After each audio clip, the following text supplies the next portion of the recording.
Okay, so we're going to do the sum of powers of integers, and there's some formulas that we need to know. Now, these formulas, usually we would have come up with them using, prove them by induction.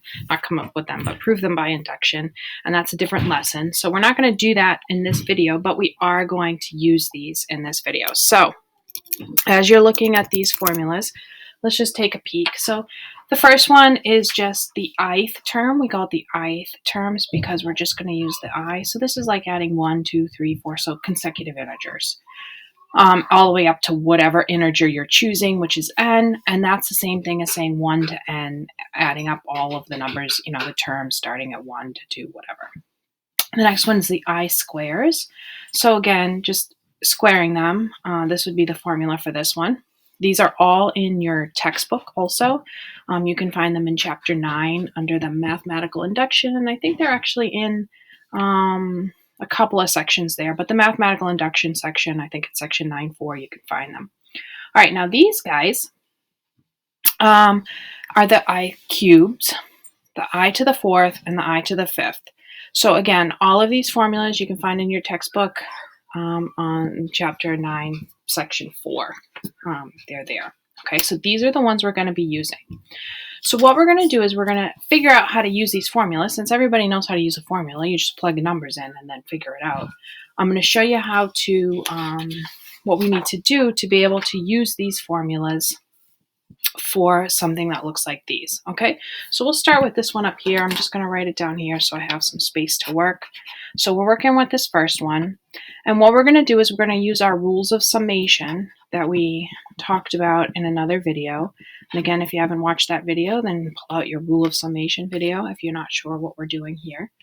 And what I'm going to do is I'm going to use my rules of summation to rewrite this. Now, as you get better at these, you probably don't even need to rewrite them all out in every step.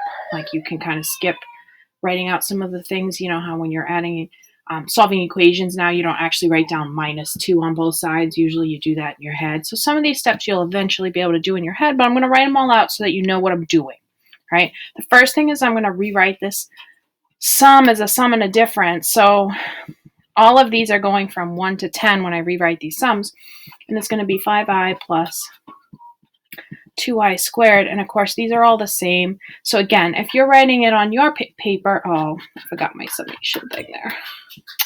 If you're doing it on your paper, maybe you don't need to write them all out. If you're just doing it on your homework and you're the only one reading it. But since other people are going to be reading this, I'm going to write as much information as I need to. Now, the next thing I'm going to think about is moving these out to the front. So this is really what I'm going to be working with. Again, you might not need to rewrite them all this way, but just so you understand what I'm actually doing here. And the reason I'm rewriting them or I'm thinking about them this way, even if I don't actually rewrite them this way, is because now these are things I can use my formulas for. So this looks like something I have a formula for. This looks like something I have a formula for. This looks like something I have a formula for. Okay, so this is what I'm doing. I'm thinking about it in this manner. Now, all I have to do is look at my formulas and plug in the numbers that I want. Now, normally, if we had been in class, I definitely would have required that you memorize these three. And when we are in class, you would be required to memorize at least these three. And these two, we use them sometimes, so it's nice to know that they exist and that you can get a hold of them. But I don't generally make you memorize these ones anymore. I used to, but I guess I'm getting soft in my old age. So make sure that you at least have these three at your fingertips and these two. If you're good at memorizing them and can figure them out. And you can see, look at a lot of them share the same, they're very similar. And then look at these two, very similar. So, and this one too. So like all the odd ones are similar and all the even ones are similar. So you can kind of get a hold of them. All right. So here's what we're going to do. For this guy, I'm going to replace this expression with this. This expression right here. So see how this expression? I'm going to replace it with this. And what am I going to put in for n? Well, in my example, I'm going to put in a 10. So all I'm going to do is plug the numbers into this formula. Here we go. So I'm going to do 10 times 10 plus 1 all over 2, and that thing I'm going to multiply by 5. So obviously the next one, I'm going to do the same thing. I'm going to take this formula and I'm going to plug a 10 into it. So these two things are equivalent. That's what I have right here. So I'm going to have 2 times, well, it's going to be 10, 10 plus 1, 2 times 10 plus 1. And again, I wouldn't write these all out like this. Like I would have just put in the 11 and stuff if I were doing it at home by myself on my homework, because I'm the only one reading that. But I'm doing it out so you can see. So again, you know, like as you get better, you can kind of skip some of those steps here. Obviously, that's 21. Right? Okay, now this one, it's going to be minus 10. And now I'm going to plug in this formula. And so it's this one, right? So it's going to be 10 squared, 10 plus 1 squared, and that will be 4. And now we're just ready to simplify this mess. So all I have to do is put in the numbers. So this will be 5 times, that's 10 times 11. So I'm actually just going to write 10 times 11 because I'm going to show you, again, I simplify these all first to make my life a little bit easier. If you're punching them into the calculator, it probably doesn't matter, but I'm going to simplify them out just so that maybe I can even avoid the calculator a little bit. Or to me, putting them in the calculator oftentimes is harder, so I like to simplify them a little bit because I don't want to make mistakes. But from here, if you had to do them out by hand, obviously what you should do is start to simplify these first, right? This would just be a 5, so that's going to be 5 times 55. You can cancel out over here. You can cancel by different stuff. Like you could even cancel out this 2 in the front if you wanted and make this a 3, right? And then you could cancel here, or reduce, I guess is the word I prefer, but whatever one. So that's going to be like 77 times 10. Again, a little bit easier to work with, right? Because most of us probably could do 77 times 10 in our head. You probably could figure this out pretty quickly in your head. And then we have, again, we can, like, you know, cancel them out this way if that makes you happy. So that would be a 5 and a 2. And this is 100, right? So that's going to be a 50. So this is 5 times 50 times 11 squared, which, you know, a lot of you know what that is. And again, from here, you could figure these out pretty quickly, or we can just, now it's pretty simple to plug them into the calculator, right? I've made it just a little bit easier. So 5 times 55 plus 770 minus 5 times 50 times, now I'm not using parentheses because I know for certain the order of operations. Oh, but I did use the wrong negative sign, did I? 5 times, where is my mistake? Oh, I used the 2. That should be, if I use the caret, I could use the full 2. So I know that it's going to multiply these first because the order of operations says do the multiplication, then the subtraction. So the calculator is going to follow the order of operations.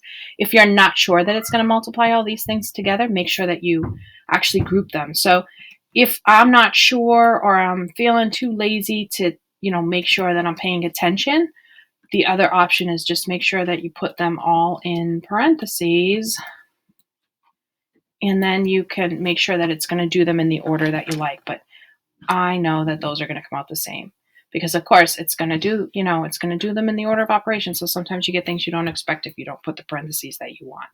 So if we add up all these terms, we're going to have a negative 29,205. So obviously, you know, these terms are coming out negatives. You're going to have negative term values so that you get this big negative.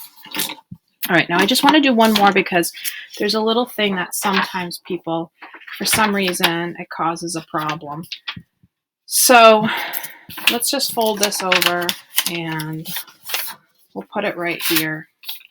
So this is the guy we're going to do, and we're going to do them up this way just because that, well, I'll write it at the top. I'll be lazy. How's that? I equals 1 to 20, and it's 6i squared minus I plus 5. So this is the one that people forget from their rule of summation. And I said that in that video too, so be paying attention to it. So again, what am I actually doing? I'm thinking about it like this. But again, at this point, I probably would just jump to filling in my formulas because, you know, I've been doing these long enough that I'm not going to make a mistake probably on that. You know, if it's something that I know I make very common mistakes, I write them out anyway. So some people, even, you know, after a long time of doing them, I know there are certain mistakes that I make, but I probably wouldn't make a mistake on plugging these in because I'm good at that. So I probably wouldn't need to write it. Okay, so now all I have to do is know my formulas and plug them in. So this is going to be 6 times, and this time I'm going to plug a 20 in everywhere I see n. So remember, this formula was n plus 1, 2n plus 1, so it's going to be 20. My n plus 1 is going to be a 21. My 2n plus 1 is going to be a 41, and that's going to all be over 6. And then we're going to have minus, and my I was n plus 1 all over 2, so it's going to be 20 times 21 all over 2. And this last one, remember, this is a constant, and we're going to have 20 of them, so we're really going to have 25s. Don't forget that that's 20 times 5. That's where people make the mistake all the time. So make sure it's 20 times 5, right? Okay, now we're ready. So, and I'm just going to make this a 10, just so that it's a little bit, you know, less effort to plug all this stuff in. Again, if I had to do them out by hand, I would, but I don't have to. So if I don't have to, I usually don't, because why make some silly arithmetic mistake? Whatever. So this time I'm just going to do 20 times 21 times 41. And I just put them in parentheses. Like I said, I didn't need them this case, but I like to do it because it makes me feel better when I see it. So this one's 17110. So these sums of powers, you're just plugging in numbers into a formula, basically. And like I said, you can find all those formulas in the book, or you can, you know, go back to the beginning of the video and just pause it and take a look.